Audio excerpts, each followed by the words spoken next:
Quem somos? Pra onde vamos? De onde viemos? Será que lá tem internet? Será que eu troco de emprego? Será que meu namorado tá me traindo? Essas são dúvidas que a gente enfrenta muitas vezes na nossa vida. Nessa experiência aí de viver nesse planeta sendo um ser humano, a gente se encontra em várias situações de dúvida e confusão. E às vezes a gente recorre a coisas tipo ir no tarólogo, Jogar búzios, contar aquele sonho que você teve pra alguém, pra ver se a pessoa interpreta pra você. ver sinais do universo, sei lá, no relógio ou nas nuvens. Cara ou coroa. Tudo isso são métodos divinatórios. Eu sou Ibis E chacal. e divinação é o nosso assunto da semana.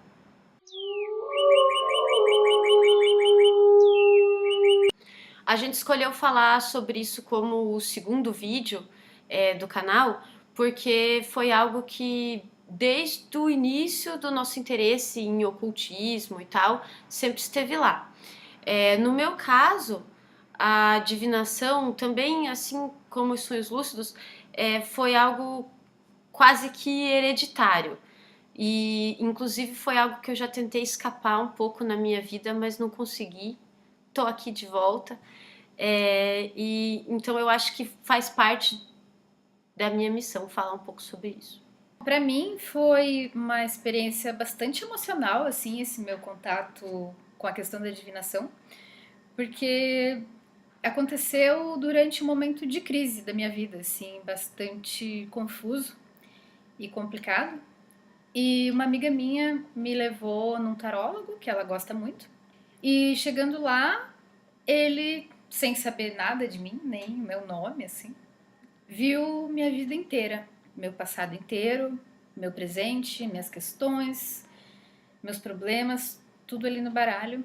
Pra mim foi isso que pegou, assim, porque realmente eu nunca tinha tido uma experiência assim tão forte nesse sentido e foi isso que me fez gostar tanto desse tema. Também tem o fascínio com a parte teórica, né? Cada método divinatório tem uma história, tem uma origem, tem muita coisa que se conecta de um método de um lugar do mundo para outro método de outro lugar. Então, esse fascínio teórico também é algo que me moveu muito dentro desse assunto. Acho que move nós duas. Com certeza, sem dúvida.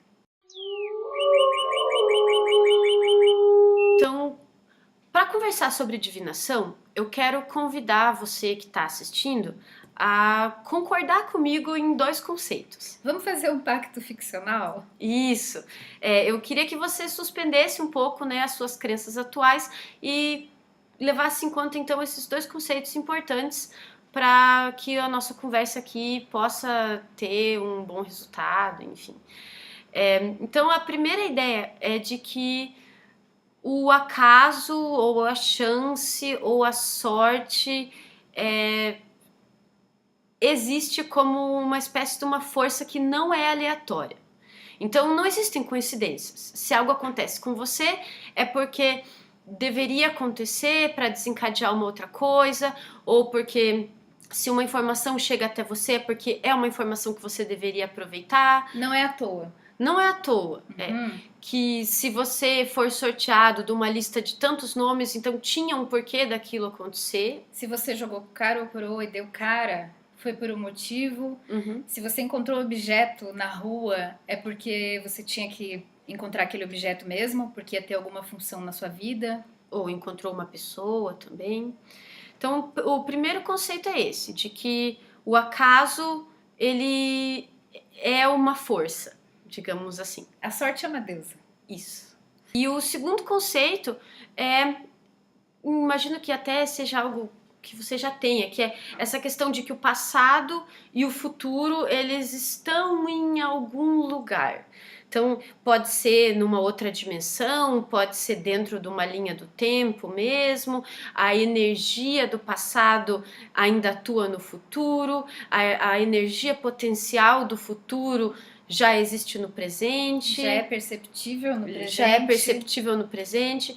Então, pensar na sua linguagem, na linguagem que você preferir, mas no conceito de passado e futuro como algo que existe. Se você estiver junto com a gente nesses dois conceitos que a gente acabou de dizer, acho que a conversa vai ser bastante produtiva. Então, falando sobre futuro, né, eu acho que a primeira coisa é lembrar que ele não é imutável. A gente pode pensar na divinação a partir de uma perspectiva platônica até, de que as coisas que vão acontecer ou estão acontecendo, primeiro existem no plano das ideias, primeiro existem como padrões. Ou no plano do futuro. E através do método divinatório você teria acesso a esses padrões que já estão se formando nesse plano das ideias ou nesse éter, seja lá qual for a sua crença sobre isso, e perceber e descobrir qual é o resultado desses padrões, né? No caso, o futuro, e como você pode agir sobre esses padrões para mudar esse resultado, ou seja, mudar esse futuro, né? E ter uma experiência melhor na sua vida. Acho que uma ideia muito errônea que as pessoas têm de divinação, adivinhação, enfim, métodos divinatórios, é justamente essa hipótese de que o futuro é fixo, não tem nada que você possa fazer, tá tudo escrito, né? E então você seria, por essa lógica, uma mera vítima desse desencadeamento de acontecimentos na sua vida. Divinação vem do divinatio, do latim, que tem a ver com a capacidade de ver ou a capacidade de antever qualquer informação. E também vem da palavra divino, né, dos deuses, que vem dos deuses. A divinação é uma ciência espiritual já bem antiga e existe muito antes da existência da psicologia moderna, por exemplo. E já era usado como uma ferramenta de bem-estar, saúde espiritual desde então. Uma ideia na qual a divinação se baseia é o conceito de simbologia e arquétipos. Na psicologia junguiana, a noção dos arquétipos significa imagens primordiais. Então, seria um conjunto de forças representadas muitas vezes por imagens simbólicas que existem no inconsciente de toda a humanidade, ou quase toda. Seriam conceitos comuns a quase todas as culturas humanas. Bom, alguns exemplos, né, desses arquétipos. O velho sábio, né? Então, se a gente fala o sábio, a gente imagina já barba, branca, um cajado, que ele mora num lugar mais isolado. Numa montanha, né? E esse é um arquétipo que aparece em várias culturas diferentes. Inclusive tem uma carta do tarô, né? O eremita. Que simboliza esse arquétipo. Então, outro arquétipo poderia ser o conceito do amor. Geralmente é representado na forma de uma mulher, né? Na cultura grega seria Afrodite, na romana seria Vênus. No Brasil a gente tem Iemanjá, né?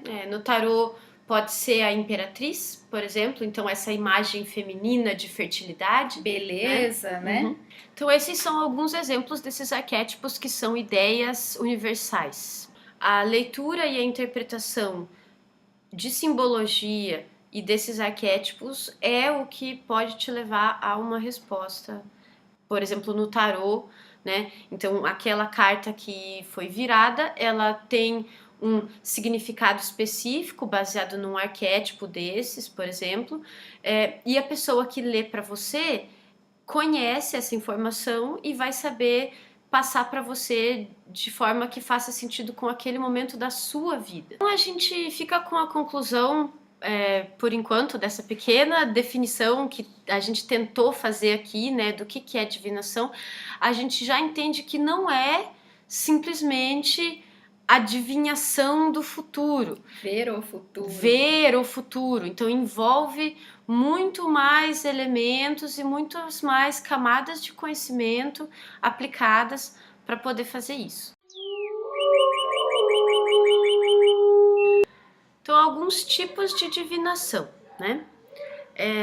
Inicialmente, na antiguidade, tinha a divinação através da observação da natureza. Um sacerdote tribal, ao observar pássaros migrando, ele previa que ia ficar frio. E em algum momento era porque quando pássaros voam, ficou frio. E depois, com mais investigação, então descobre-se que as aves migram no inverno, né? Mas isso foi mágico um dia, esse conhecimento foi mágico. Outros exemplos de métodos divinatórios relacionados a observar a natureza. Observar o formato das nuvens no céu e ver se aparece algum formato que te chama atenção, que carrega algum símbolo. Outro método é a bibliomancia. Então, a bibliomancia se trata de consultar livros sagrados e tentar extrair deles um conselho para o futuro ou um insight do futuro. Você abre uma Bíblia, um livro sagrado. Esse é muito comum, né? Abrir a Bíblia e ver uma frase que você sente que tem uma conexão com o seu agora. Os muçulmanos fazem isso com o Corão também, então é possível fazer isso com vários livros sagrados. E o I Ching tem um pouco disso também, porque se trata de um livro oracular sagrado. Um tipo um pouco mais intuitivo de divinação seria o método do scrying, que é uma palavra difícil de traduzir, mas envolve visualização. Contemplar um objeto, por exemplo, uma bola de cristal, um espelho, o fogo queimando, né? Um poço com a água parada, né? Então, essa contemplação que pode levar a um estado de transe, por exemplo. No qual você enxerga, né? Imagens ali, naquela bola de cristal. E a interpretação disso, né? Exatamente. São os métodos que são o scrying, então. Isso envolve, então, né, piromancia, que seria a visualização de mensagens e imagens nas chamas. Né? Na vela, na água também, né? Você pegar um espelho deitado, cobrir ele com uma camada de água, deixar na lua cheia, enfim, tem vários tipos de rituais assim. Eu acho que tem divinação para todos os gostos, né? Tem divinação para todos os gostos. Daí a gente tem a cleromancia, que são os métodos divinatórios mais conhecidos, que envolvem então um jogo com um conjunto de regras específico. O exemplo mais comum, né, desse tipo de divinação é o tarô tradicional, né? E também o baralho cigano. Dentro dessa questão do jogo tem a geomancia, né? Isso, que são os métodos que envolvem lançar um objeto e fazer a interpretação de onde cai e como cai. Tem vários que são desse tipo, né? Búzios é um deles, mas também tem runas, vários tipos de runas. Dá para fazer esse tipo de divinação com ossos, com pedrinhas, com areia. Então tem vários tipos de geomancia e todos eles são esse tipo de jogo com regras específicas e regras para você fazer a interpretação. Inclusive um jogo desses que é bem antigo e acho que não é mais praticado, né? Pelo menos por aqui a gente não vê, né? É aquele dos grãos, né? E do passarinho. Isso, que se lançava-se grãos em cima de uma superfície então com as letras e tal, e aí onde o passarinho ia comer indicava as letras, talvez uma resposta, um texto, uma letra, uma palavra-chave, né? E é engraçado, porque esse envolve também a observação da natureza, né? A observação da fauna. É verdade, é uma junção, né?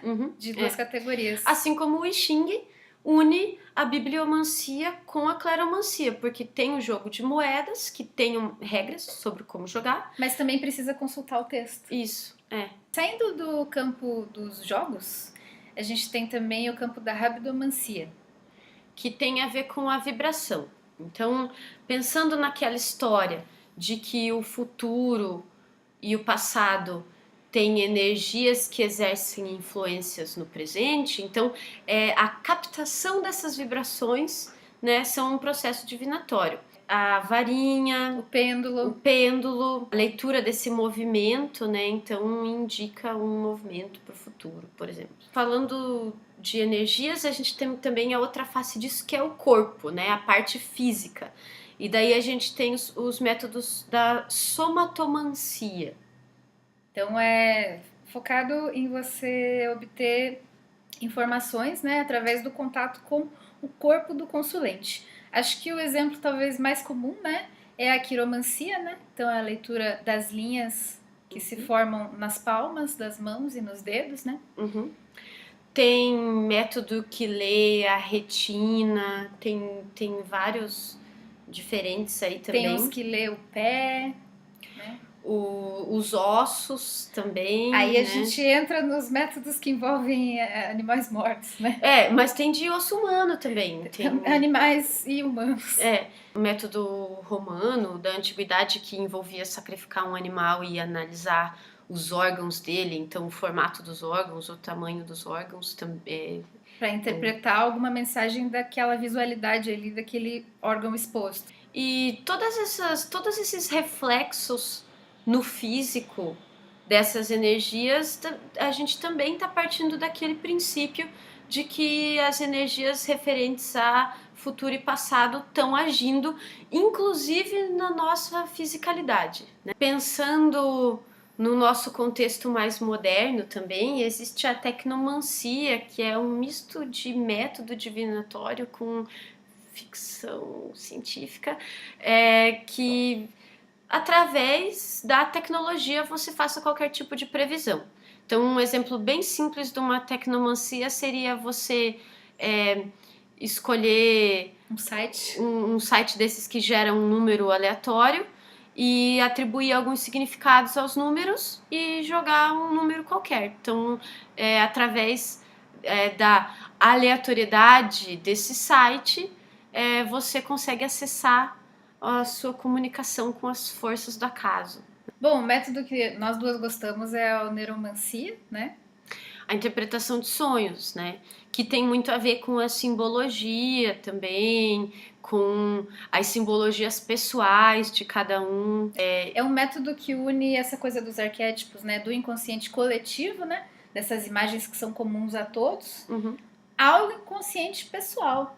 Então esses foram alguns tipos. Tem muitos outros, tem muitas outras coisas, então sempre vale uma pesquisa aí. É um tema muito legal. E extenso, e não dá pra gente falar tudo aqui.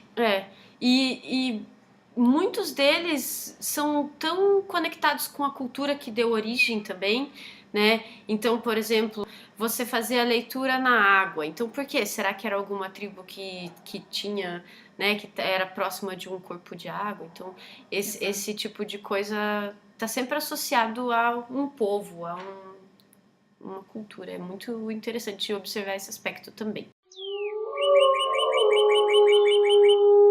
Para ter uma sessão divinatória, então, uma leitura de qualquer um desses métodos, tem elementos em comum a todos eles, não é? Isso. Apesar de serem inúmeros e de serem super variados, todos eles seguem uma estrutura comum que a gente resolveu chamar de anatomia da divinação. É para você poder começar a entrar em contato com aquelas energias do acaso e do futuro que a gente estava falando. Pode ser simples embaralhar o seu baralho. Acender uma velinha e ficar uns 5 minutos meditando. Uma oração. Uma prece, uma evocação. Algo super complexo, tipo abrir um círculo de acordo com alguma regra de algum livro aí. São métodos variados, mas é essa coisa, essa abertura, né? Esse início do contato com essas energias. Começando os trabalhos. O quão complexo ou quão simples você quiser que seja. Então, a segunda parte, né, desse ritual, digamos, de divinação, tem a ver com quem está presente, né? Quem tá participando realmente desse ritual. Quem são os personagens, né? Então, a gente escolheu o mago como usar, né? A gente escolheu usar essa terminologia. O mago como a pessoa que vai fazer a leitura. Ou o oraculista, né? Pode ser. O oraculista. Mas para nós é o mago, então é isso. E o consulente, que é a pessoa que traz a pergunta. Às vezes o consulente pode ser o mago também, né? Ele tá desempenhando daí os dois papéis. Terceiro elemento é a pergunta. Qual é a sua dúvida? Então, falar ela em voz alta, ou escrever, ou meditar sobre ela, ou vários outros métodos, né? É um jeito de você clarificar para o mago que vai ler ou para você mesmo o que você quer saber. Às vezes o nosso estado de confusão é tanto que a gente não consegue resumir em uma frase a nossa dúvida. Então esse exercício é muito importante para a gente saber qual é a resposta que a gente está buscando. A quarta parte é o método em si, né? Então, qualquer um dos que a gente já falou, né? Como que vai ser utilizado, né, esse método? O que vai ser observado? Qual jogo vai ser jogado? Então, aí, neste momento, uma vez clarificada a pergunta, a gente pode aplicar o método divinatório. Depois do método, tem saber aplicar ele. Então, aí é o trabalho do mago. O mago vai estar utilizando a função do pensamento dele, a função da intuição dele, a função da sensação e a função do sentimento para estar interpretando esse jogo ou, né, ou esse outro método divinatório e criando com isso uma narrativa que faça sentido. Por fim, esse ritual tem o seu fechamento. Também variados jeitos de fazer isso, apagando aquela vela que você acendeu. Se despedindo do Deus ou dos espíritos que você evocou para te ajudarem.